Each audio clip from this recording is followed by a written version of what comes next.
Hari Om. Chapter 10, Bhagavad Gita. How is it that we live in this world normally? We normal people live in this world, including Arjun, with a feeling that we have to gain joys from the world and we have to avoid all the dukha from this world. So, Sukha Prapti, Dukha Nivritti, and our efforts are only in these two directions. And both are in Sansar. So, what is it that no one is really interested in? Apart from this, no one is interested. Very few are, of course. Most of us are not interested in knowing what is the truth and what is false in this world. Because right now I want the immediate satisfaction of my wants, my desires, my dreams, my goals and my aims, whatever I have set out to do, I need them completed. First, I want immediate satisfaction. Otherwise it will play on my mind all the time कि ये होना चाहिए, कैसे करें, ऐसे करें, वैसे करें. It plays on my mind continuously and therefore वो हमारे जीवन पर हावी हो जाता है. क्या? वो छोटा छोटा गोल, जो छोटा ड्रीम है, अभी ये करना है, अभी कुछ प्रॉपर्टी खरीदनी है, अभी बेटे की शादी करनी है, या कुछ नया कुछ सीखना है, मे बी जो कुछ भी है, that becomes apart from adhyatma, it becomes a small project, or वो small project consumes our time and energy for that moment, and it goes on and on. So therefore everything all the time is consumed. We are not even ready to listen when somebody says, look, it is written in the Shastra that you are interacting in this world for sukh, constant sukh, but it's not there. At one moment you find yourself happy, and then at the next moment you say, oh, this has not worked out for me, so I'm upset or disappointed or disgruntled. And then you see someone outside who is more who is kind of unfortunate, and then you feel a sense of compassion and sorrow for that person, and then in the very next moment you find your car keys are missing, or your something that's very dear to you is missing or gone, and you're upset. What is this? Who are you? So from moment to moment to moment we are changing, from happiness to sorrow to upset to compassion to joy to I am changing from moment to moment. And here come the scriptures, and somebody in the scriptures is actually announcing from the rooftop and saying, look, just look carefully. There is something in this world which is permanent. Right now, neither, as we have seen, your moods are not permanent. In the same way, all the objects of the world are not permanent. Why are your moods not permanent? Because they are interacting with the world outside. And the world and the situations and circumstances and people outside are constantly changing. So, dependent on that, we are also changing. But the scriptures say, look, there is something which is unchanging, which is permanent, which is avyaya. It's infinite and it gives permanent bliss. Because it's permanent, it is blissful, because it doesn't cause any of these agitations. And many of us are not even ready to listen. And if we do listen, then there is some more difficulty of getting out of our habitual thinking. Our habitual thinking that this sansar is real and I am here to gather all my joys and मेरा काम हो जाना चाहिए बस. मैं और मेरा और वो ममत्व जो है उसको पकड़े रहते हैं हम, और फिर कहते हैं एक सेल्फिशनेस, सेल्फ सेंटर्डनेस के साथ मेरा काम हो जाए बस. तो एक बार की बात है, आश्रम में कुछ ब्रह्मचारी बहुत सारे सिचुएशंस को संभालने में लगे हुए थे. स्वामी चिन्मयानंद जी का भी विजिट था, फिर एक प्रोग्राम भी रखा गया था, कुछ टॉक्स भी हो रहे थे, बच्चों के कुछ कार्यक्रम थे, and it just so happened that it rained heavily and they couldn't decide whether it was to be held in the hall or could they make outside arrangements. Things seemed to be going out of control, and there was a lot of noise and clutter, and the place was abuzz with activity आश्रम में. और दूर से चिन्मया जी बैठे हुए थे अभी, और उन्होंने देखा कि ब्रह्मचारी बहुत ही एजिटेटेड है and he is in a flurry of activities, so anxious about that everything should go well, and things seem to be going out of control. कोई आया नहीं, माइक वाला आया तो कोई उसका सिस्टम नहीं काम कर रहा था, and Chinmaya ji just went slowly up to the brahmachari and said, come close to me, just come close to me. So brahmachari bent forward and Chinmaya ji whispered in his ear. He said, all this is false. All this is false. This entire sansar is false. और फिर एकदम से ब्रह्मचारी को याद आया कि अरे हाँ, the same thing happens to us. ये तो सिर्फ एक कार्यक्रम था, लेकिन हमारे जीवन में तो ups and downs हर दम ही आते रहते हैं. It's a complete circus. And especially if we are more ambitious and outgoing and rajasic, rajasic in our pravritti of gaining this or that, acquiring this or that, fame चाहिए, नाम चाहिए, शोहरत चाहिए, धन चाहिए, पत्नी चाहिए, बच्चे चाहिए, whatever, और अगर हो गए तो वो सब होने पर भी फिर उनकी तरक्की चाहिए. ये सब हमारे मन में एक संसार, एक सर्कस चलता रहता है. And Chinmaya ji just mentioned in his ear and said, look, all this is false. And suddenly the brahmachari realized, array, things will go on the way it will. I will give my 100% and let the program carry on. Now, if we are not even interested in what the truth is, what is false and what is true, then we carry on in the world in this kind of a madcap fashion. All of us. So if we are not interested in what is false and what is true, then it is the scriptures that we have to turn to in order to find out. So in the 10th chapter, Bhagavan says, oh, for that you have to at least know my vibhuti, my attributes. Of course, Bhagavan is attribute-less, but human language has to describe him in some form. So we call it vibhuti. His guna, his swabhava, and his true nature, his leela. You have to know him. तो ये भगवान की पूरी लीला बता रहे हैं, सिर्फ और सिर्फ इसलिए कि तुम और हम इस अनचेंजिंग तत्व को एक बार पहचान तो ले. हाँ ठीक है, वो हमारे लाइफ में उतरने में बहुत समय लगेगा या आ भी सकता है, लेकिन एक बार पहचान तो ले कि दैट इज आवर गोल. एक बार मंजिल तो नजर आए. मंजिल ही नहीं नजर आती तो हम how can I proceed towards it. So the 10th chapter is actually Vibhuti Yoga नामः, all about the nature and the aspects of God. Now, what is that? So in the second verse of 10th chapter, we already saw, Bhagavan said, already as if he is discouraging us, he said, Name viduh suragana prabhavam. My origin, मेरा origin जो है, वो not even the devas. Devas जो बहुत ही सिद्ध होते हैं, बहुत पुण्य किए हुए होते हैं, वो भी मुझे नहीं पहचान सकते. अरे ऐसा कैसे हुआ? नमे विदुः सुरगणा प्रभवम. प्रभवम मेरा ओरिजिन कोई नहीं जानता, क्योंकि मेरी जो शक्ति है, वो सामर्थ्य है, जो मेरा प्रभाव है, the kind of influence I wield on in this world, it is actually seen, believe it or not, it is seen through all our shakti, our power, our abilities, our tej.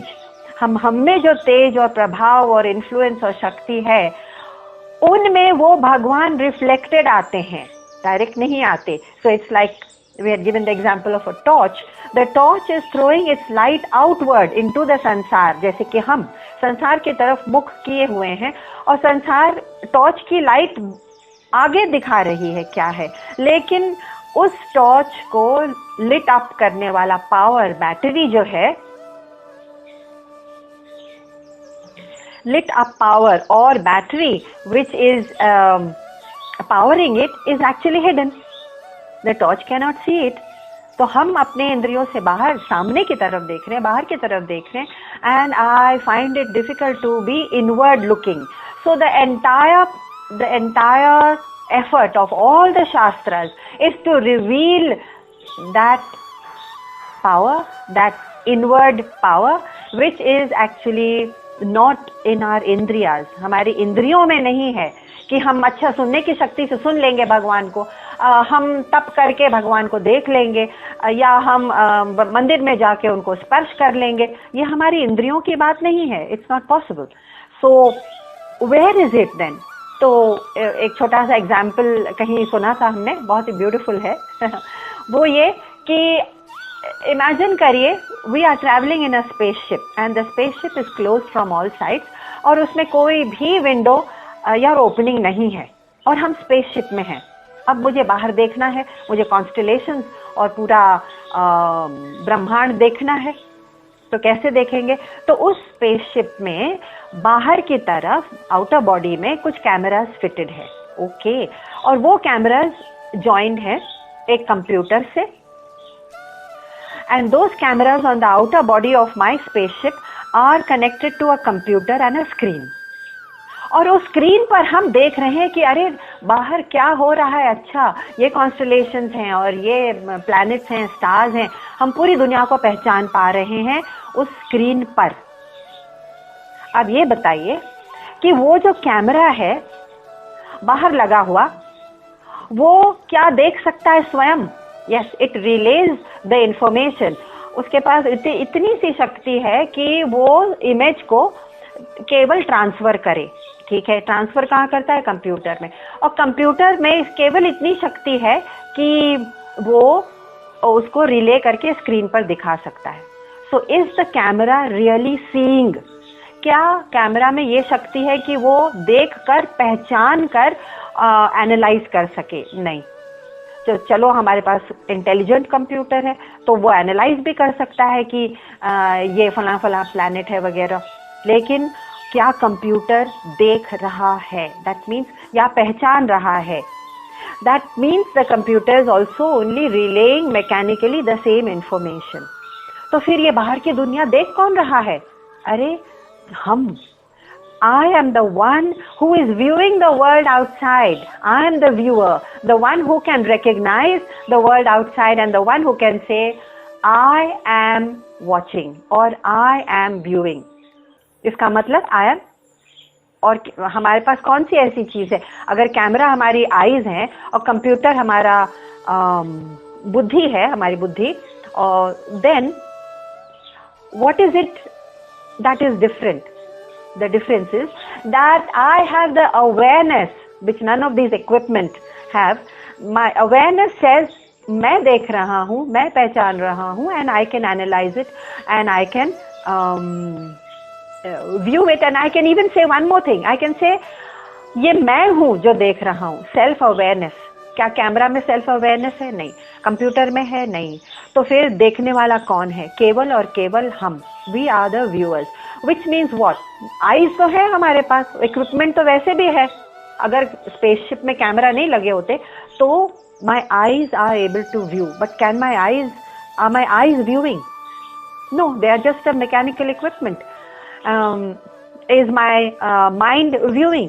No, that is also my brain or my mind or my brain or buddhi is also not actually viewing.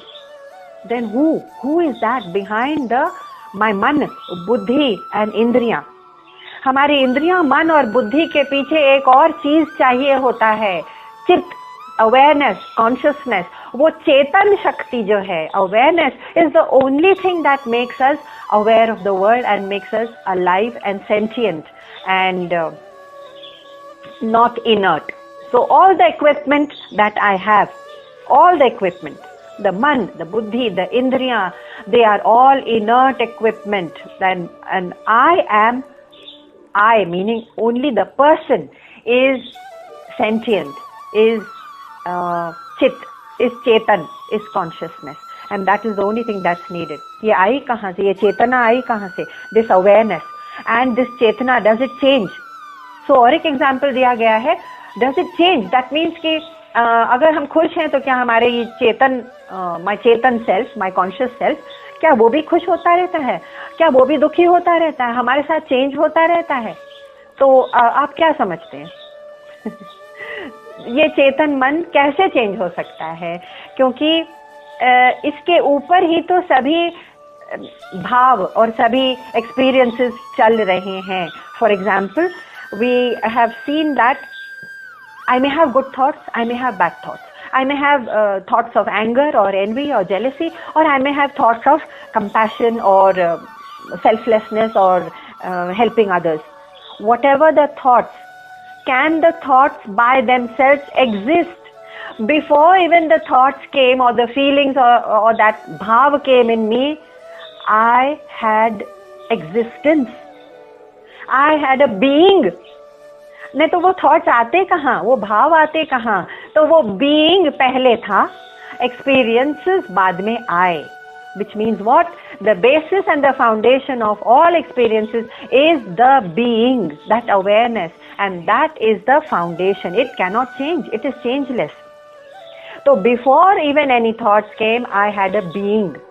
क्योंकि अगर हम कहें कि deep sleep में तो हाँ कोई thoughts नहीं है, कोई एक्सपीरियंसेस नहीं है, कोई भाव भी नहीं आते, कोई सुख और दुख भी नहीं छूते हमको डीप स्लीप में, हाँ, लेकिन my being is still there and that being is not touched by any of the सुख दुख और फीलिंग्स ऑफ एंगर और इनजस्टिस और anything else which is happening in interaction with the outside world. Therefore, people who say, how do I get into this inward looking, find out this consciousness? तो आप find out कैसे करेंगे? तो ऐसा कोई कह सकता है कि मैं वेदांत क्लास में आने के पहले मुझे पता ही नहीं था कि I exist. That will be such a ironical statement to make. मैं गीता, भगवत गीता पढ़ने के पहले कृष्ण ने हमको बताया, तभी हमको पता चला कि अरे I am awareness, I am consciousness.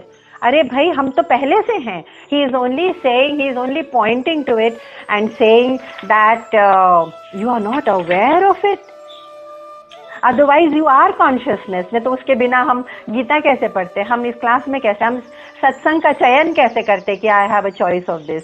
तो फराज ने भी ये कहा है कि काफिर के दिल से आया हूँ, काफिर के दिल से आया हूँ, मैं ये देखकर खुदा मौजूद है वहां भी, खुदा मौजूद है वहां भी, पर उसे पता नहीं. That's the only difference. Tell me where there is no consciousness. तो हम गीता का, जब कृष्णा को हमने गीता में सुना नहीं था तो I didn't exist, how silly. तो existence and consciousness and awareness एक ऐसी चीज है जो कभी कम नहीं हो सकती, निम्न नहीं हो सकती, आपको छोड़ नहीं सकती. इसीलिए कहते हैं भगवान हमको छोड़ नहीं सकते. और संसार ऐसी चीज है जो कभी भी चेंज होती रहेगी, मॉडिफाई होती रहेगी, दगा देती रहेगी, लुप्त होती रहेगी, डिस्ट्रॉय होती रहेगी, फिर भी हम उसी से लिप्त हैं. We are in the wrong business of following what is false. आत्मा हमको कभी छोड़ नहीं सकती और संसार हमेशा चेंज होता रहता है, ऑल्टर होता रहता है और unpredictable in fact. So in fact Faraz has explained it very well saying खुदा मौजूद वहां भी है पर उसे पता नहीं. उसे यानी काफिर को, that is all of us non believers. काफिर means non believer. We are not aware of it but we are there existing. So भगवान ये भी कहते हैं न मे विदुः सुरगणा प्रभवम. मेरा ओरिजिन कौन जान सकता है? अरे बड़े बड़े देव भी नहीं जानते. Why? Because everyone is facing outward and in the process of gathering a lot of sensory enjoyments from the world. भोग वृत्ति जिसकी होती है ना, इसका भोग कर ले, उसका भोग कर ले, वो भोग वृत्ति में पड़े होने की वजह से नहीं पहचान पाते. सो इन द वर्स नंबर 3 भगवान सेज यो माम जमनादिं च वेत्ति लोकमहेश्वरम. मैं ही तो हूँ the Lord of all the world. Now Lord of all the world simply means this, that Chetan, that awareness, that consciousness which is pervading everything everywhere and it cannot be shifted from one place to another because it is already there. It's already in every place, so where will you shift it? कि आत्मा मुझे अब छोड़ के चली गई, ऐसा हो ही नहीं सकता. Yes, the body can drop, but आत्मा remains as it is always. तो असम्मूढ़, ऐसे मूढ़ लोग फिर ज्ञानी भी हो सकते हैं. असम्मूढ़ क्यों? क्योंकि सेकंड लाइन में असम्मूढ़ स मत्सरेषु सर्व पापै प्रमुच्यते. सर्व पापै, that means a person can lose this murta, this ignorance. The ignorance can be lost only when you realize that अरे सब कुछ तो क्षण भंगुर था, except Bhagwan, except consciousness, awareness, Chetan, that pulsating energy, God, Allah, whatever you call it, is the only reality which is infinite and eternal, all pervasive, forever existent. And exists where? Out there, on the moon or the sun? No, in us and everywhere. And that, the moment we realize, what are we interacting with? We are interacting with this brick and mortar house and with this mechanical object called the car, and fragile, unpredictable relationships and people who are unpredictable, and wealth which is जो अपने हाथों से फिसलता रहता है रेत की तरह. इस wealth और इस relationship और इन सब शक्तियों में हम लोग पड़े हुए हैं, लेकिन इनमें पढ़ने से हमारी शक्ति कम हो रही है, क्योंकि ये इनका भोग करने से शक्ति कम होती है. और सर्व पापई यानी कि मैं I will be free of all the sins when I realise that अरे ये तो क्षण भंगुर था. सो देन मैं अपने मन से मैं और मेरा ड्रॉप कर दूंगा. I will drop from my mind मैं और मेरा.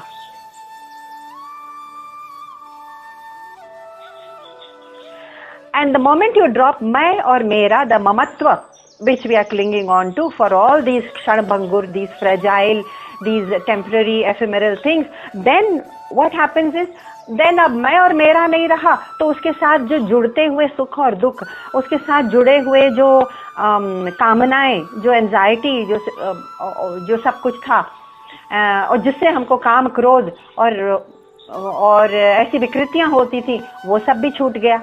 So the moment I have dropped my or mamatva, having realized that everything is Kshanbhangur, then I am not acting out of my or mera selfishness naturally. और जैसे ही हमने ये किया, न हमको पाप छुएगा न पुण्य छुएगा. तो पाप और पुण्य के परे चले गए, because then I am interacting in the world without the मैं और मेरा mamatva and Asha and hopes of this and that. So it's as simple as that actually. The moment this selfishness, this selfish attachment to anything is dropped, all my actions will be neutral. They will be there, of course, because I have to function in the world. I have been given this mind and body to function, and a certain status and duties to perform.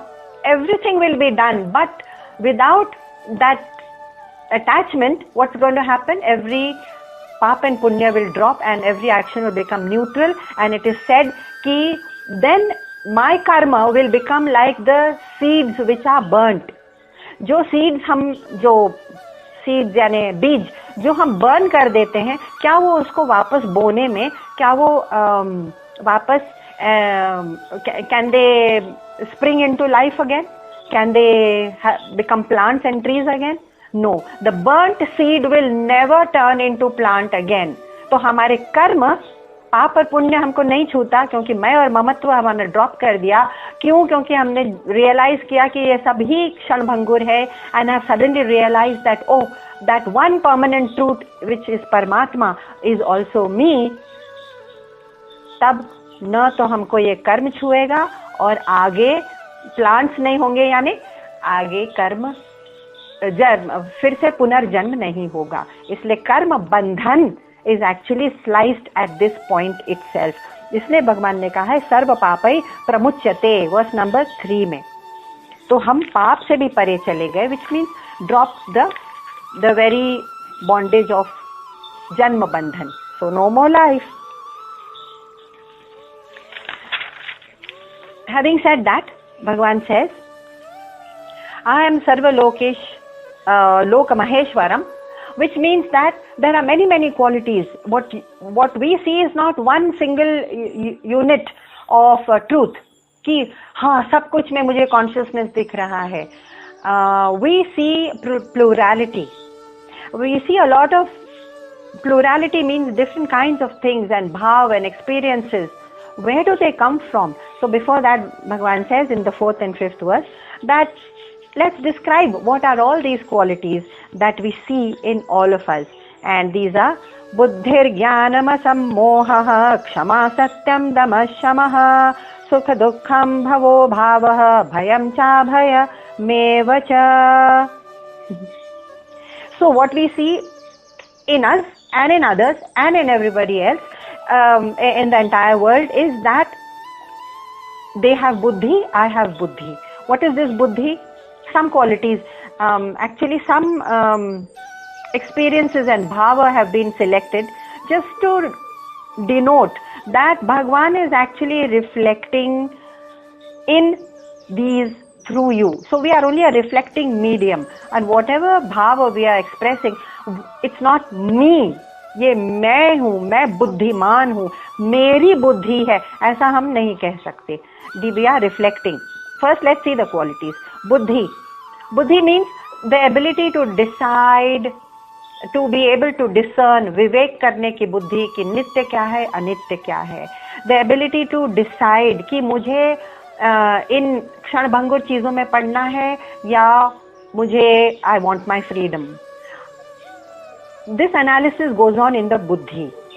I have ज्ञान, बुद्धिर ज्ञानम सम्मोहः in the first line. ज्ञान भी है, ज्ञान भी सत और असत का विवेक करता है. Where do I get the ज्ञान? I do it through श्रवणम मननम, listening and contemplating. Asammoha, I can be in asammoha. These are many bhavas which we all have. Asammoha means free of delusion. I have no illusion कि कौन सी चीजें मुझे bondage में ले जाएगी और कौन सी चीजें फ्रीडम में ले जाएगी. दैट मोह भंग हम उस स्टेज पर नहीं पहुंचे हैं, बट यस असमोह means to reach that stage when you can realize that अरे ये तो जगत मिथ्या है, this is all false. Okay, the second some more words given, क्षमा सत्यम दमः शमः. I also have the ability, and everyone else has that ability of forgiveness, क्षमा, because we have realized that अरे इस दुनिया में तो कोई भी चीज परमानेंट है नहीं और doesn't belong to anyone actually. So why am I hanging on to my anger or resentment or bitterness or sense of injustice? I can just drop it and forgive and move on. So जैसे ही मोह भंग हुआ, जैसे ही first of all ज्ञान चाहिए, ज्ञान से हमको फिर बुद्धि में विवेक हुआ, फिर हमारा मोह भंग हुआ, and then I am able to forgive easily. Okay, that's why बुद्धिर ज्ञानम सम्मोहः क्षमा सत्यम दमः शमः. So who is this I? First of all, this I experiencer of all these emotions and bhava is consciousness, because I cannot experience forgiveness through my fingertips or my shoulder or my forehead or my chin. Neither from the outside nor the man, which is unstable, and sometimes the mind is totally unpredictable and capricious, like the wind it is. Manas chanchalas mana. So how can I depend on any of these? The experiencer, is constant. So all these qualities, they arise only in me. Now who is this me? There has to be one permanent something. एक stage होना चाहिए जिस पर अलग अलग पात्र, characters आके अपना नृत्य या अपनी एक्टिंग दिखा रहे हैं. वो स्टेज ही नहीं होगा कांस्टेंट, तो कहाँ दिखाएंगे? सो दे all these arise only in the experiencer, in that pure consciousness, which is all of us. We are actually only pure consciousness. And what about all these qualities which we are hearing of? Okay, these qualities are coming from our actions in the world. अच्छे actions किया तो we have developed a quality of सात्विक भाव, of forgiveness, of solitude, of silence, of संतुष्ट रहना, satisfaction. ये सब सात्विक qualities हैं. तो हमारी develop की हुई है through living in this world and interacting. But pure consciousness को इससे कुछ नहीं लेना देना. वो कहते हैं कि आप चाहे सात्विक बनो या राजसिक या तामसिक, that is your karma. But it needs a basis. So electricity is needed to power the bulb, and the bulb can be very, very tamasic, lit very poorly. That's because of its filament, its equipment, and it can be lit very brightly if it has a strong filament. But the electricity is not bothered. It says I am going to power you. So हमारा bulb अगर तेज या धीमे चल रहा है तो हम क्या कह सकते हैं कि अरे ये इलेक्ट्रिसिटी तो बहुत तेज है, ये इलेक्ट्रिसिटी बहुत पावरफुल या कमजोर है. इलेक्ट्रिसिटी स्वयं कमजोर या पावरफुल नहीं होती. It just is. It is the existence on which all other equipment can play in the electrical sense. So also in the jiva sense. What about the second word in the first line, shama? So we are also capable of shama. So what is shama actually? It means that if we have been wronged, and very often we may be wronged purposely or accidentally. Sometimes people don't even realize that they are wronging you. They just do it unknowingly or out of agyan or out of real malice. How does it matter whether they are malicious or agyani?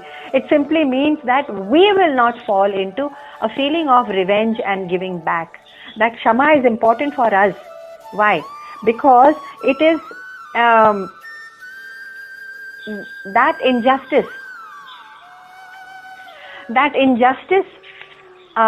so-called, or hurt, or cheating, or having been cheated, whatever is coming to us from the outer world is actually something that maybe we deserve it, and these people who are bringing that sorrow, that hurt, that dissatisfaction, that sense of unfulfillment to us are just a nimitta, just a medium Bhagwan has sent, just a small nimitta कि भैया आप इतनी इनको जरूरत थी इतने दुख की और इतना दुख आप देके आ जाओ तो उतना दुख वो हमको देके चले जाते, निकल भी जाते हैं. There are so many. Think about people who have been in your lives 5 years back, 10 years back, and now they are nowhere to be seen or heard. किसी के तो नाम भी याद नहीं है. हमारे ऑफिसेज में, कॉर्पोरेट में कई ऐसे लोग थे. लेकिन जब हम उस कॉर्पोरेट में, उस सिचुएशन में थे, तो दिन रात हमारे मन में चलता था कि उसने ऐसा क्यों किया, मेरे साथ क्यों किया, और मेरा प्रमोशन रोक दिया, या मुझे bad report they the office में, या कुछ गलत, जो भी गलत किया था, व्हाटएवर. उस समय my mind was consumed by that feeling of hatred, of revenge, of feeling hurt. इसका मतलब मैंने उतना समय, जितने भी समय मैं उस सिचुएशन में थी, उतना समय हमने गंवा दिया ट्रूथ को जानने के बजाय.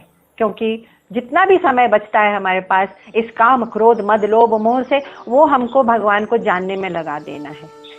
तो उतना समय बर्बाद हो गया, नष्ट हो गया. 5 से 10 साल जितने भी लोग थे, उनके नाम भी याद नहीं, वो सिर्फ निमित्त थे. उनको भेजा गया था, इतना दुख, इनको इतना पिन प्रिक या इतना हर्ट चाहिए. We deserve it from some past life karma we have done. और वो आ गए, उन्होंने अपना काम किया और उतना दुख दिया, उतना गलत काम किया और निकल गए. उनको कोई फर्क ही नहीं पड़ता. तो एक स्टोरी है कि निषाद राज जो थे, उन्होंने जब सीता और राम जी की कंडीशन देखी कि वो जमीन पर सो रहे हैं, कुश के घास होती है कुश, उसकी चादर पर सो रहे हैं, और दूर दूर से पानी उनको लाना पड़ रहा है, बहुत तकलीफ हो रही है. तकलीफ सीता और राम को नहीं थी, निषाद राज को हो रही थी देख कर. उन्होंने कहा कि this is very bad. He was very angry and he said, ये सब कैकेयी की वजह से हुआ है. You know, she has brought all this sorrow upon Sita and Ram. And Lakshman was standing there and he said, no, not at all. In fact nobody is the giver of your sorrow. Nobody is the giver of anybody's sorrow. तो उन्होंने कहा था रामचरितमानस में, कोहु न काहू सुख दुख का दाता, कोहु न काहू सुख दुख का दाता, निजकृत कर्म, निजकृत, हमने खुद किए हुए, कृत कर्म, भोग सब भ्राता. हमारे किए हुए पिछले जन्मों के हैं, वो वापस आ रहे हैं. तो हम क्यों इसमें पढ़ रहे हैं? तो क्षमा करो, छोड़ो. व्हाट इज दिस कैकेयी और carrying on your mind and feeling anger? Because it's the anger you are carrying. Doesn't matter. कई तो आप भूल भी गई होंगी और आराम से प्रसन्न चित बैठी होंगी. But that anger which you are carrying on your mind is going to bring you bad phal and bad swabhav and then bad destiny in the agami janma. So therefore drop that. क्षमा का ये मतलब है second word जो है first line में. So even Jesus Christ had said, आज Christmas की ईव है तो जीसस क्राइस्ट को तो कोट करना ही पड़ेगा. तो उन्होंने कहा था कि all those who have tormented me, who have tortured me and tormented me, oh God, forgive them, Lord, for they know not what they do. ये तो उनकी फेमस लाइन्स है, आप सबने सुना है. It's not easy to be nailed and to be tortured, and then he says forgive them, they really don't know what they are doing. वो अज्ञान वश कर रहे हैं, कई भी अज्ञान वश कर रही है. हो सकता है कि मुझे से कुछ सीख चाहिए होगी, इसलिए forgive them Lord. ऐसे ही right after the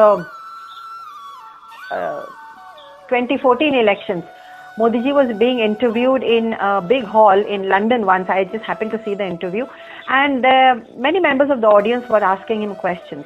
And one of the gentlemen in the audience asked Modi ji, he said, look, you have done this surgical strike, and we are, as a nation, we feel proud of it, and we feel it's a big achievement, and we feel that we have, we can show our strength, whatever, militarily, politically, we are showing our strength, so we are proud of it.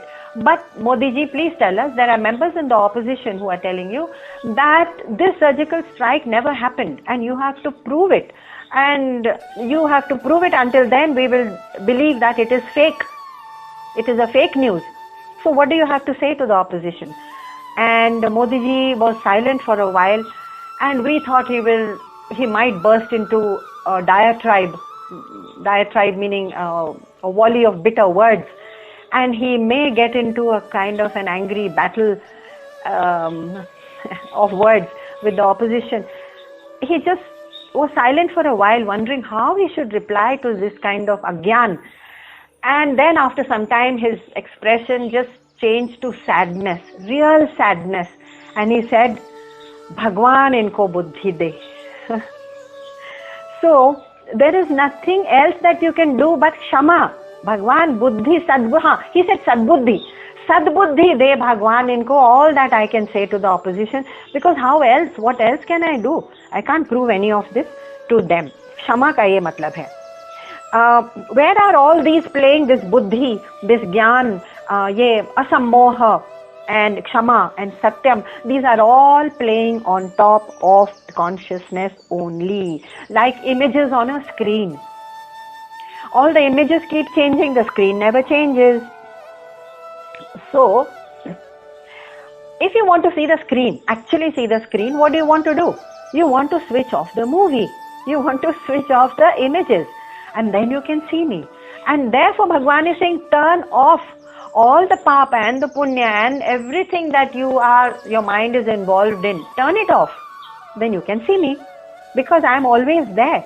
It's not कि मुझे तुमने संसार से छुट्टी ले ली और अपने duties को ड्रॉप कर दिया, और फिर काम क्रोध को भी ट्राई किया, बहुत ट्राई किया कि क्रोध भी ड्रॉप हो जाए. ठीक है, आप अच्छे तपस्वी हैं and you are doing a lot of tap and sadhana, I understand. और अब हम निकल पड़े भगवान की खोज में. अरे भाई, निकलेंगे तो जाएंगे कहाँ? There, that consciousness is with us, it's there. Then how will it reveal itself? Just like when the movie is switched off, the screen automatically appears as it is, where it is, constant and right there. उसी तरह से हम meditation में जब पूरी संसार से अपने कॉन्टैक्ट सिवर कर देते हैं, ब्रेक कर देते हैं, there is only this vast, immense silence. And in that silence and solitude, there is nothing, no bhav, no pap, no punya, no anger, no agitation. फिर भी मैं हूँ ना, the existence still there, awareness is still there. That existence, awareness which is still left over after everything is silenced is that God, and that God is part of us. It's like saying that there are clouds in the sky and they keep making these different kinds of formations and designs and patterns in the sky, and I get carried away by these patterns. Arey bhai, they are moving clouds. Agama payuno anityaha. And after they move off, what do you see? You don't say, अब मुझे clouds हटाओ और फिर मैं आकाश ढूंढने निकलता हूँ. ढूंढने कहाँ निकलेंगे? क्लाउड्स गए, आकाश प्रत्यक्ष.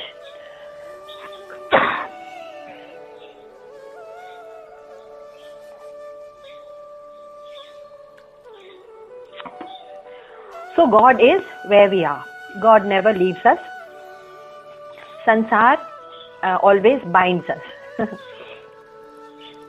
और एक क्वालिटी कही गई है, let's take Shama. Yes, Shama and Dama have been given in the first line. Shama, of course, means not having such control over the mind that we don't entertain bhog buddhi all the time. इसका भोग कर लें, वो enjoy कर लें, वो चीज enjoy कर लें. Enjoyment of everything is a भोग. तो भोग बुद्धि को कंट्रोल करने को शम कहते हैं, शम. And them is control of the body. Because the moment you see something that is upsetting you, we get harsh and angry. That's an impulse, a bodily impulse, man ka impulse. Man and body is actually the same in the sense, same mechanism. और ये मन और body जो react करते हैं to harshness, और कोई चीज बहुत अट्रैक्टिव दिखी तो एकदम उसके पीछे भागने लगते हैं. तो और जब तक हासिल नहीं करते तब तक चैन नहीं होता. तो ये इम्पल्स, जो फर्स्ट इम्पल्स जो होता है ना, उस फर्स्ट इम्पल्स को देखकर वहीं पर उसको नष्ट कर दें, हम कह सकते हैं, क्योंकि उसको देखने से ही वो नष्ट हो जाता है. उस कंट्रोल को दमा कहते हैं, माइंड एंड बॉडी कंट्रोल. दमा शमा, mind control, body control. And then all the experiences that we have also include that. If you can see that a whole range, a whole field of experiences have been mentioned here, which are a human experience. It's all human experience being mentioned here. What is sukha? Sukham. Kham actually means space and sukh means good. So sukham actually means just a good space to be in. It doesn't mean a great kind of accomplishment. It's just a space which feels blissful and silent and quiet. That is sukham. And this dukham, of course, is the opposite of it. It is the disturbance of the mind when we don't get something that we wanted, and or something that is unconducive to us. कि मेरे मन मुताबिक मेरे काम नहीं हुआ, मेरे मन मुताबिक ये वस्तु या व्यक्ति या परिस्थिति या सिचुएशन नहीं हुआ, बस मुझे गुस्सा आ गया, या मैं अपसेट हूँ, या मैं I am in silent retreat from the संसार. That is not a real retreat. All that is दुख. Yes. So any kind of. And what about भव एंड अभव? सुख. सेकेंड लाइन से सुखम दुखम भवो भावः. Bhava is birth and death, or bhava and abhava can also mean death. It can also mean having and not having. So all this having and not having, bhava abhava, किसी चीज का होना न होना, ये these are all bubbles, like bubbles which are rising up on water and dissolving almost immediately. Bubbles rising up and dissolving. So एक commentator ने कहा था, हम पढ़ रहे थे, I think it was Ram Sukhdas ji.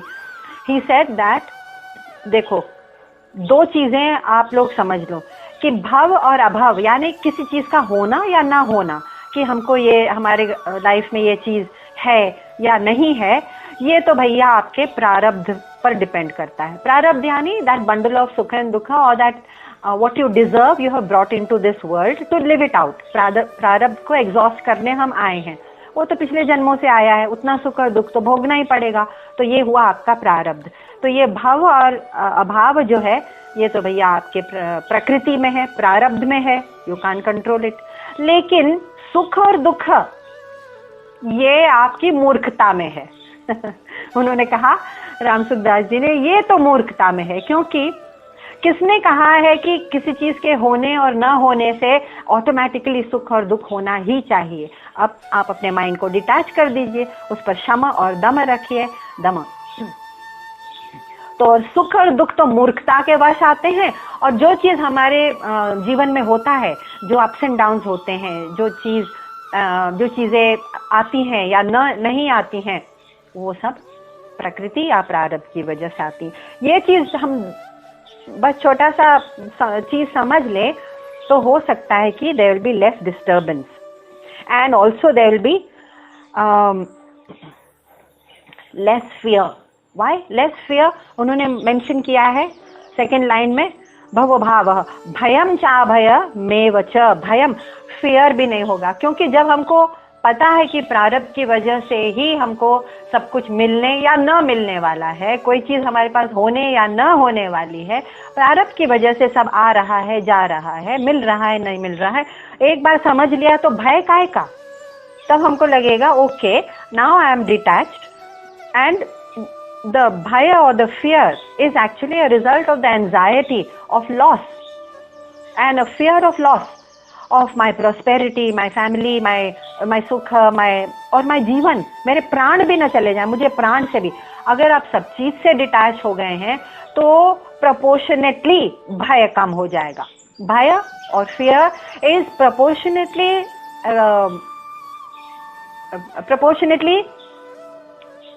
what do you call it? Conversely equal to, proportionately equal to the amount of dispassion or detachment you have. That's all. Proportionately equal. So इनके पास तो प्राण का भी भय नहीं है। ठीक है, भगवान ने क्या जन्म के ऊपर हमारा कोई what is it called, क्या जन्म के ऊपर हमारा कोई कंट्रोल था? नहीं। तो मृत्यु के ऊपर भी नहीं है। So detach from both. So then there is no bhaya. When there is no bhaya, you do not envy or hate. There is no ahimsa. Because there is no desire to hurt anyone. सब अपने अपने प्रारब्ध को exhaust कर रहे हैं और उसकी वजह से जी रहे हैं। तब हम में what is the result? समता आ जाती है। समता यानी equanimity. And then we have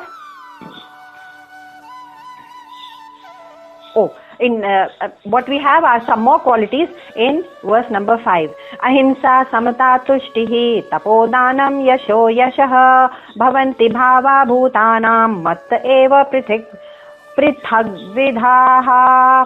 Ahimsa, samata, equanimity, tushtihi, contentment. Contentment, संतुष्टि एक बहुत बड़ी क्वालिटी मानी गई है एवरी रिलीजन में। हर रिलीजन में थैंक्स गिविंग भी एक मनाया जाता है। क्रिश्चियनिटी में थैंक्स गिविंग डे मनाया जाता है कि I am grateful for what ever I have. और इसमें हमको कम मिले, ज्यादा मिले, न मिले, हमको प्रसन्न रहना है। क्यों? क्योंकि जीवन की कला इसी में है कि हम I am not living here for gaining joys, I am living here out of my Joy. See the difference? The difference is I'm not living here for gaining joys, but I'm living in this world out of joy because I am joyous already. So in the same way can we interact with people. When we interact with people or get into relationships, we forget that we are not getting into a relationship to gain, in order to gain joy from that relationship, but in order that we give joy because we are already joyous. And because of this mismatch in the expectation or the how we calibrate our relationships, the relationships break down. And so also how we relate to objects. कि मुझे ये नहीं मिला, situations, मुझे वो करना चाहिए था, वो हुआ नहीं, मुझे promotion नहीं मिला. We are relating with all the situations and objects and people in the way that I have to gain joy, I have to gain something out of these things or situations or people. And that's why the frustration and disappointment and sorrow. But if we live because we are already joyous, then we can interact with them out of joy, not for joy. That is the art of living. Therefore, the word tushti mentioned here, tushtihi, is a beautiful word. Thanksgiving. Live out of gratitude. Whatever we have is wonderful. So I know a lady who is actually going through a crazy time. And many of us have such, bad situations. Many of us are also fortunate. We should be grateful for it. But she has gone through some unfortunate times. Her husband didn't take up a job and did not take the responsibility of the family, and therefore she had to be separated. And finally, she had to fight to get her home from the man. She invested some of her money. She was in the teaching job, same profession as mine. She was in a teaching job and she had saved up some money, and she invested foolishly. Unwisely, she invested in a company that was offering a much higher interest rate than the normal banks, and that that company turned out to be a fraud, and she sank all her money. And at the end of it, she's fighting a legal battle for the money to be gained. And at the end of it, she had the support of her family meaning sisters and siblings and sister. And now the sister has developed cancer. So now she is shattered. But you know what? When you meet her, you see this strength, this power, this glow on her face. And she says, yes, I'm going to fight it out. I'm going to fight that legal battle. Yes, I will get my money back. She says with conviction. ठीक है, वो संसार में ही कर रही है. I understand कि वो संसार के battle में फंसी हुई है. But you know, when I looked at her, I said, at least Bhagwan gave you the power. He gave you the strength to wade through all this. My God, can you imagine what a gift you got? And suddenly I realized that I can, view the power of God in people who have the most unfortunate circumstances. लेकिन जैसे कि फराज ने कहा है कि खुदा मौजूद वहाँ भी है, लेकिन पर उसे पता नहीं कि उसे यानी काफिर को, तो हम खुद नहीं पहचानते हैं, लेकिन the power of God is there. So tushtihi tapa yashah. Okay, yasha is another word mentioned in the Bhavanti Bhava Bhutam in Prathik Vidhaha. Yasha in the first line of 5th verse. Yashah. हम जब दान करते हैं, दानम यश यशो यशः, तब हमारा यश बढ़ता है. Now Yash is sometimes we do it only for sansari Yash. Okay, so दान किया, ठीक है. But what do people remember us for? Imagine if you were asked. Sometimes we play this in our language classes. We say, okay, if you were to write your own obituary, how would you like the people to remember you in this world after the body has fallen? How would you like them to remember you?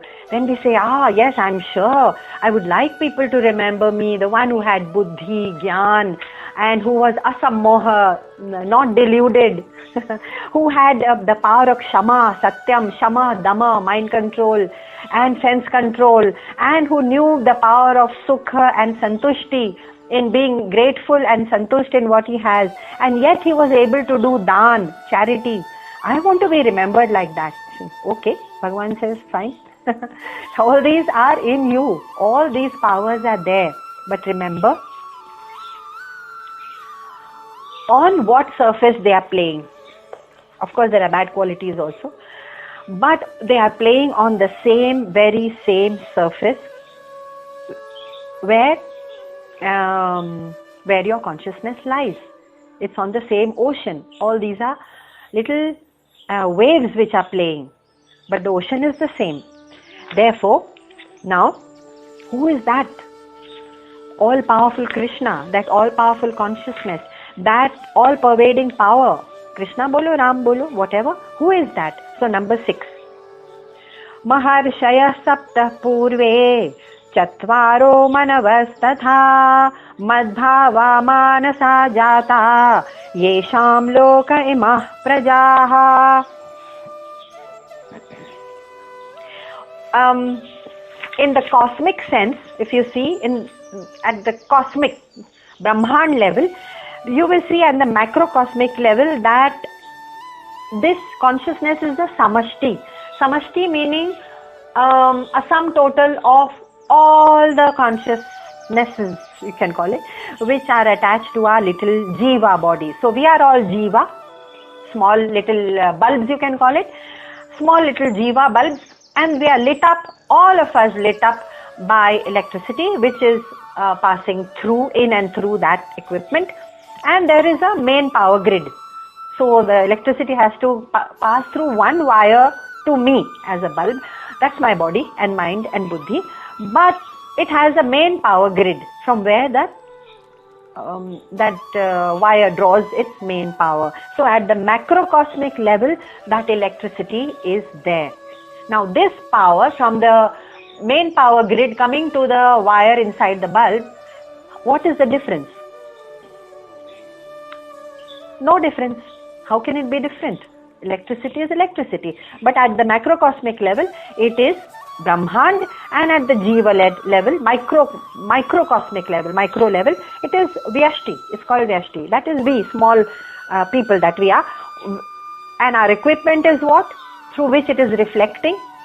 That is Man, Buddhi, and aham and chit, awareness. Without chit, we saw the spaceship that I may have a camera, the eyes, I may have the brain, the computer, I may have the screen, but I need awareness, I need chit in order to view, because not the camera, not the screen, not the camera, not the computer, none of these are seeing. They are only mechanically relaying the image. So I need chit. So now I am a bundle of man, buddhi, aham. Aham meaning I am self-aware. Self-aware कि मैं ये हूँ. That self-awareness is aham. And I need chit. I need awareness to ride on. तो ये इनको 4 मनु कहा गया है. 4 manus. It is just a allegorical way of referring to it. It's saying Maharshaya sapta purve chatvaro manavasthata. So there are 4 manus. और ये मनु को नाम भी दे दिया गया है भागवत में, just so that simple people with simple minds they can remember these great truths which are abstract. So they gave them a name and said ये तो है सनत कुमार, सनक, सनातन और सनंदन. अच्छा ये 4 मनु हैं. Yes, they are the 4 Manu. So and you know Bhagavat में जब इनकी कहानी सुनाई जाती है सनत कुमार, सनक, सनातन और सनंदन की, तो उन्हें हमेशा और हमेशा यंग बताया जाता है. Young means they never grow old, never. तो इसका मतलब क्या हुआ? हर कहानी का एक मतलब होता है that reflects back into some higher truth. तो वो higher truth को पकड़ने के लिए ये कहानी बनाई जाती है. उनको हमेशा young बताया गया है ये 4 मनु को, क्योंकि they are unchanging. They are playing on chit, and chit they are man. And the buddhi and the aham is playing on what? On chit. And chit is unchanging. That means that chit cannot move from childhood to youth to old age. That means it cannot even move from janma to mrityu. It just is. Chit just is. Therefore it is always shown as, so it's an allegorical reference. The source. इनका कहने का तात्पर्य यह है कि आपका source क्या है? आप केवल और केवल अपने सोर्स को समझ लीजिए. तो टॉर्च दिखती है कि अरे मेरे पास कितना प्रकाश है, वाह मैं तो इतनी खूबसूरत हूँ और मेरा प्रकाश, मेरा तेज देखा है और घमंड करने लगती है. लेकिन उसका सोर्स क्या है उसको बताए कोई कि वो बैटरी है जो अंतःकरण में है, और अंतःकरण में नहीं, वो सर्वव्यापी है. लेकिन वो बैटरी कभी देख नहीं पाती तो कहती है आप क्या बकवास कर रहे हैं, भगवान बैटरी ऐसी कोई चीज होती भी है? मेरा प्रकाश देखो, मेरा तेज देखो, मेरा घमंड देखो. बैटरी जैसी कोई चीज नहीं होती. तो वो अविश्वास में पड़ जाती है. कौन? टॉर्च. जैसे हम भी कभी कभी पड़ जाते हैं, नॉट रियलाइजिंग कि भाई सोर्स तो कुछ होना चाहिए ना. तो मन, बुद्धि और ego is the basis of our consciousness, and we are all our equipment, our indriya and man buddhi are playing through it. तो नाउ उस इक्विपमेंट में से हम में क्या क्या भाव आते हैं वही तो बताया था 4th और 5th वर्स में कि हम उससे बहुत कुछ एक्सप्रेस कर सकते हैं. हम उससे असंतोष भी एक्सप्रेस कर सकते हैं, संतोष भी एक्सप्रेस कर सकते हैं, अज्ञान भी एक्सप्रेस कर सकते हैं, ज्ञान भी, बुद्धि भी, ज्ञान भी, असम्मोह, सत्यम, दम, क्षमा, सुख दुख सब उसी से एक्सप्रेस कर सकते हैं. सो like a movie can be expressed only when there is a screen. So this equipment हम सब में अलग अलग है, इसीलिए हमें दुनिया में सब कुछ अलग अलग पृथक दिखाई देता है, क्योंकि सबका इक्विपमेंट अलग है और सबके भाव या एक्सप्रेशन अलग हैं. ये भाव और एक्सप्रेशन अलग क्यों है? क्योंकि जो चीज भी एक्सप्रेस होती है, it's like sunlight. If the sunlight is reflecting on a medium of glass. Now that glass may be concave or it may be convex. If it is concave, everything will appear large and rounded. If it is convex, everything will appear shrunken. I think that's the way it is, if I got it right. And the glass may also be shattered. Then the light may appear shattered or broken. It may also be dust laden. अरे भाई, तो ये equipment जो हमारा है मन बुद्धि का, वो एक ग्लास है. तो इसमें से संतोष असंतोष ये सब हम एक्सप्रेस कर सकते हैं, गुड फीलिंग्स और बैड फीलिंग्स. सब एक्सप्रेस कर सकते हैं, लेकिन इससे सनलाइट को क्या फर्क पड़ता है? कुछ नहीं. It will always reflect the way the equipment is placed or shaped. But consciousness is one and all our mental qualities are different. जैसे कि हम देख क्यों नहीं पाते हैं? क्योंकि हमको याद ही नहीं रहता है कि हम वन सिंगल कॉन्शियसनेस है, क्योंकि हमारा ध्यान वहां जाता नहीं. हमारा ध्यान केवल और केवल इस प्लुरैलिटी में जाता है. प्लुरैलिटी यानी दुनिया में अलग अलग चीजें हो रही हैं, अलग व्यक्ति है, वस्तु है, परिस्थिति, सिचुएशन, हम मेरा खुद का अप्स एंड डाउन्स में उसी में पढ़ा रहता हूँ. और ऐसी संगति हम ढूंढ लेते हैं पार्टीज में और सोशल सर्कल्स में जो केवल और केवल संसार की बातें करते हैं. तो हमको लगता है कि इसके सिवा तो और कुछ होगा नहीं, क्योंकि सभी इसकी बात कर रहे हैं संसार की. लेकिन कभी हमने फिर किसी शास्त्र को पढ़ लिया और उस शास्त्र में लिखा था, अरे भाई नहीं, ये तो सब ऑर्नामेंट्स हैं और इसमें अलग अलग शेप्स हैं, साइजेस हैं, कुछ नेकलेसेस हैं, कुछ रिंग्स हैं, कुछ टो रिंग्स हैं, कुछ एंकलेट्स हैं, कुछ बूंदे हैं, कुछ हेड ऑर्नामेंट्स हैं, हेयर ऑर्नामेंट्स हैं, लेकिन ये सब सोने के बने हुए हैं. तो सुनार से पूछो तो कहेगा हाँ सब ले आओ अपना सोना जितना है और मैं उसको सबको गला देता हूँ. Because he is only interested in the gold, he is interested only in the quality of the gold and says अच्छा इसमें इतना सोना है.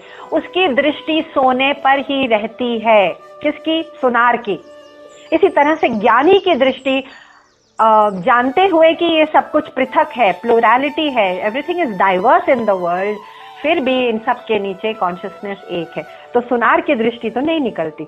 वैसे ही चमार की चमार को चाहे कैसा भी जूता लेके आ दो, सबसे पहले वो उसकी चमड़े की क्वालिटी देखेगा, उसको मोड़ के, तोड़ के, मरोड़ के उसकी चमड़े की क्वालिटी देखेगा. उसकी दृष्टि केवल और केवल चमड़े पर, because that's the way his mind is trained.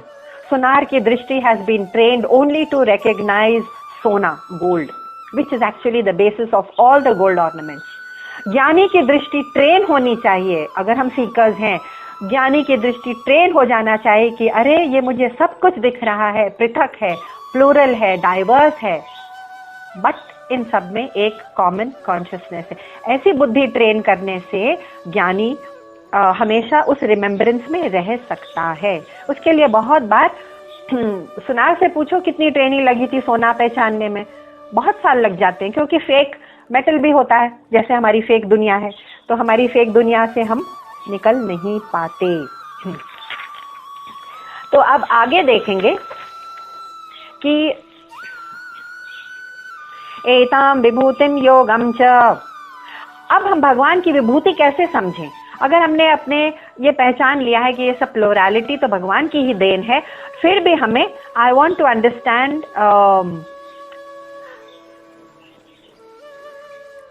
This avinashi tattva. Understand it meaning recognise it. जैसे सुनार थोक पीट के रिकॉग्नाइज करता है, सोना तो वहीं का वहीं है, वैसे हम रिकॉग्नाइज करना सीख सकते हैं क्या? क्या ऐसा भी हो सकता है क्या? तो ये अगले 7th और 8th वर्स में भगवान बताएंगे नेक्स्ट टाइम. ओम पूर्णमदः पूर्णमिदं पूर्णात् पूर्णमुदच्यते पूर्णस्य पूर्णमादाय पूर्णमेवावशिष्यते. ओम शांति शांति शांति. हरि ओम श्री गुरुभ्यो नमः. हरि ओम. श्री कृष्ण.